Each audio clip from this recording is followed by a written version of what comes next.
नमस्कार दोस्तों, study centre के यूट्यूब चैनल पर आपका स्वागत है। आज हम लोग गणित के 5 अति महत्वपूर्ण प्रश्न को शॉर्ट ट्रिक से बनाने का प्रयास करेंगे, जो आगामी सभी परीक्षाओं में बहुत ही महत्वपूर्ण और बार बार पूछे जाने वाले प्रश्न हैं। तो चलिए दोस्तों, पहले प्रश्न की ओर चलते हैं और इस तरह के ही प्रश्न आपके एग्जाम्स में आएंगे, तो सभी प्रश्नों को खुद से भी बनाने का प्रयास कीजिएगा ताकि एग्जाम्स में आप अधिक से अधिक प्रश्नों को सॉल्व कर सकते हैं। चलिए दोस्तों, तो आज का पहला प्रश्न है, यदि एक चतुर्भुज के कोणों का अनुपात 3:5:9:13 है तो सबसे बड़ा कोण ज्ञात कीजिए। तो बहुत ही सिंपल है दोस्तों, ज़्यादा कुछ करने की ज़रूरत नहीं। जैसा कि हम लोग जानते हैं, चतुर्भुज के चारों कोणों का योग 360 डिग्री के बराबर होता है। तो यहाँ पे 4 कोणों का अनुपात दिया है 3:5:9:13, मतलब इनके योग जो है वो 360 डिग्री के बराबर है। तो जोड़ लेंगे दोस्तों, 3 और 5 8, 9 17, 17 और 13 30 हो जाता है दोस्तों। तो मतलब क्या हो जाएगा दोस्तों, 30 डिग्री बराबर 360 हो जाएगा। ठीक है, 1 डिग्री बराबर क्या हो जाएगा दोस्तों, 1 रेशियो बराबर 360 डिग्री बटा 30 करेंगे, 1 शून्य से 1 शून्य कट जाएगा, 12 36, यानी 1 रेशियो बराबर 12 डिग्री आएगा दोस्तों। तो हमसे पूछ रहा है सबसे बड़ा कोण, तो सबसे बड़ा कोण कौन है दोस्तों, इसमें 13 है। ठीक है, तो बस कुछ नहीं करेंगे, 13 गुने 12 करेंगे, वही हमारा आंसर हो जाएगा। तो 13 दहा को 130, 13 दूनी 26, यानी कि 156, यानी इसका राइट आंसर क्या होगा दोस्तों, 156 डिग्री। तो देखेंगे 156 डिग्री किस ऑप्शन में है, तो ऑप्शन नंबर 1 क्या हो जाएगा, सही हो जाएगा दोस्तों। तो मैं उम्मीद करता हूं दोस्तों यह प्रश्न आप लोगों को बहुत अच्छे तरीके से समझ में आ गया होगा, और यदि इस तरह के प्रश्न आपके एग्जाम में आएंगे तो आप बहुत ही आसानी से सॉल्व कर सकते हैं। चलिए दोस्तों, अगले प्रश्न की ओर चलते हैं। हमारा अगला प्रश्न है, यदि एक त्रिभुज के कोणों का अनुपात 1:4:7 है तो सबसे बड़े कोण तथा सबसे छोटे कोण के योग का सबसे छोटे कोण से अनुपात ज्ञात कीजिए। प्रश्न को समझने का प्रयास कीजिए, आखिर प्रश्न क्या कह रहा है। कह रहा है कि त्रिभुज के कोणों का अनुपात दे दिया है। तो जैसा कि दोस्तों हम लोग जानते हैं कि त्रिभुज के तीनों कोण का योग 180 डिग्री के बराबर होता है। तो वहाँ से तीनों कोण क्या है, 4 5 7 12, यानी 12 रेशियो बराबर क्या हो जाएगा दोस्तों, 180 डिग्री हो जाएगा। तो 1 रेशियो बराबर क्या हो जाएगा, 180 डिग्री बटा 12। इसको कटा लीजिए, 12 एकम 12 और 12 पचे 60, यानी 1 रेशियो बराबर 15 डिग्री हो जाएगा दोस्तों। तो यहाँ से कोण क्या हो जाएगा, एक 15 हो जाएगा, 15 चौके 60 हो जाएगा, और एक 15 7 75 से 105 डिग्री होगा। अब हमसे पूछ क्या रहा है प्रश्न में दोस्तों, सबसे बड़े कोण तथा सबसे छोटे कोण का योग। तो सबसे बड़ा कोण कौन है, 105 डिग्री है, और सबसे छोटा कोण कौन है, 15 डिग्री है। तो इसका योग क्या हो जाएगा, 120 डिग्री हो जाएगा दोस्तों। और तब कह रहा है कि सबसे छोटे कोण, यानी सबसे छोटे कोण का अनुपात पूछा है, तो सबसे छोटा कोण 15 है। तो ये क्या हो जाएगा, 15 8 20 से 1 हो जाएगा, यानी 8:1, यही हमारा आंसर होगा। तो देखेंगे 8:1 किस ऑप्शन में है, तो ऑप्शन नंबर बी क्या हो जाएगा, सही हो जाएगा दोस्तों।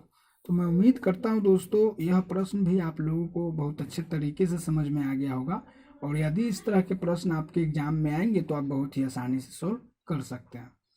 तो चलिए अगले प्रश्न की ओर चलते हैं दोस्तों। हमारा अगला प्रश्न है, एक विद्यालय में 150 छात्रों के लिए 45 दिन के लिए राशन है।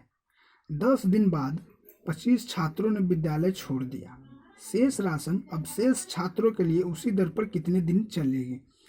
तो प्रश्न बहुत ही सिंपल है दोस्तों, इसके लिए हम लोग कुछ नहीं करेंगे, m1 d1 बराबर m2 d2 से इसका सॉल्यूशन करेंगे दोस्तों। कह रहा है 150 छात्र है तो 45 दिन के लिए राशन है। ठीक है, अब कह रहा है 10 दिन बाद, यानी 10 दिन तक यही लोग रहे हैं, यानी 10 दिन तक तो यही सब रहेंगे दोस्तों। फिर कह रहा है प्लस करेंगे। अब कह रहा है कि 10 दिन बाद 25 ने छोड़ दिया, तो कितना बचा, 125। तो अब पूछ रहा है कितने दिन चलेगा। तो बस यहाँ से d2 निकाल लेंगे दोस्तों, यहाँ से 150 कॉमन ले लेंगे, ये प्लस में इधर माइनस में आ जाएगा, 45 - 10 बराबर 125 गुने d2। अब यहाँ से D2 बराबर क्या हो जाएगा दोस्तों, 150 गुने 35 बटा 125 हो जाएगा। समझ रहे हैं ना कैसे हो रहा है, गुना में भागा में आ जाएगा। 45 में से 10 घटाएंगे 35, अब इसको कटा लीजिए, 25 छक्का 150, 25 25 25 से 5 7 35, 7 छक 42, यानी अब जो है वो राशन 42 दिन चलेगा। तो हमारा आंसर क्या हो जाएगा दोस्तों, 42 दिन। तो देखेंगे 42 दिन किस ऑप्शन में है, तो ऑप्शन नंबर डी क्या हो जाएगा, सही हो जाएगा दोस्तों। तो मैं उम्मीद करता हूं दोस्तों यह प्रश्न आप लोगों को बहुत अच्छे तरीके से समझ में आ गया होगा, और यदि इस तरह के प्रश्न आपके एग्जाम में आते हैं तो आप बहुत ही आसानी से सॉल्व कर सकते हैं। चलिए दोस्तों अगले प्रश्न की ओर चलते हैं। हमारा अगला प्रश्न है, यदि a बराबर 11 तथा b बराबर 9 हो तो a square plus B square plus A B बटा A Q minus B Q का मान है, बताना है। बहुत ही सिंपल है दोस्तों, बस मान हम लोग पुट कर देंगे और निकाल लेंगे। मतलब a के जगह a का स्क्वायर है तो 11 रखेंगे, 11 का स्क्वायर, प्लस b के जगह 9 है तो 9 का स्क्वायर, प्लस 11 गुने 9 बटा 11 का क्यू माइनस 9 का क्यू करेंगे। तो बस कुछ नहीं करेंगे दोस्तों, देखिए बहुत ही सिंपल है। 11 का स्क्वायर करेंगे तो 121, प्लस 9 का स्क्वायर करेंगे 81, प्लस 11 99।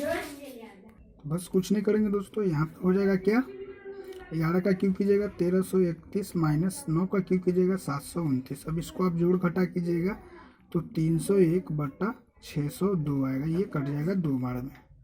तो हमारा आंसर क्या हो जाएगा दोस्तों, 2। तो देखेंगे 2 किस ऑप्शन में है, तो ऑप्शन नंबर सी क्या हो जाएगा, सही हो जाएगा दोस्तों। तो मैं उम्मीद करता हूं दोस्तों यह प्रश्न भी आप लोगों को बहुत अच्छे तरीके से समझ में आ गया होगा, और यदि इस तरह के प्रश्न आपके एग्जाम में आते हैं तो आप बहुत ही आसानी से सॉल्व कर सकते हैं। चलिए दोस्तों आज का हमारा आखिरी सवाल है और बहुत ही महत्वपूर्ण सवाल है दोस्तों। यदि किसी टैंक का 1/3 भाग भरे होने पर उसमें 240 लीटर पानी और आ जाता है तो आधा भरे होने पर उसमें कितना पानी होगा। प्रश्न को समझिए दोस्तों, प्रश्न क्या कह रहा है, कह रहा है कि 1/3 भाग जब भरा होता है तब उसमें 240 लीटर और आ जाता है। मतलब किसी भी टंकी का पूरा भाग 1 होता है, मतलब 1 में से 1/3 घटाएंगे दोस्तों तो 3 कम 3 माइनस 1 यानी 2/3। यह 2/3 जो है दोस्तों किसके बराबर है, 240 के बराबर है। मतलब 1/3 भाग भरा होता है उसके बाद भी 240 लीटर पानी और आता है। तो मतलब 2/3 बराबर 1 240 है, तो 1 रेशियो बराबर क्या हो जाएगा, 240 गुने बटा में 2/3 करेंगे तो 3 ऊपर चला जाएगा और 2 नीचे चला आएगा। इसको कटा लीजिए, 12 दूना को 24, 120 यानी 120 त्याग करेंगे तो 360 लीटर। मतलब टैंक में पूरा पानी 360 लीटर है दोस्तों। अब उसका आधा भरे होने पर कितना पानी आएगा, तो 360 का आधा करेंगे तो 180 लीटर हमारा आंसर हो जाएगा। तो देखेंगे 180 लीटर किस ऑप्शन में है, तो ऑप्शन नंबर बी क्या हो जाएगा, सही हो जाएगा दोस्तों। तो मैं उम्मीद करता हूं दोस्तों यह प्रश्न भी आप लोगों को बहुत अच्छे तरीके से समझ में आ गया होगा, और यदि इस तरह के प्रश्न आपके एग्जाम्स में आते हैं तो आप बहुत ही आसानी से सॉल्व कर सकते हैं।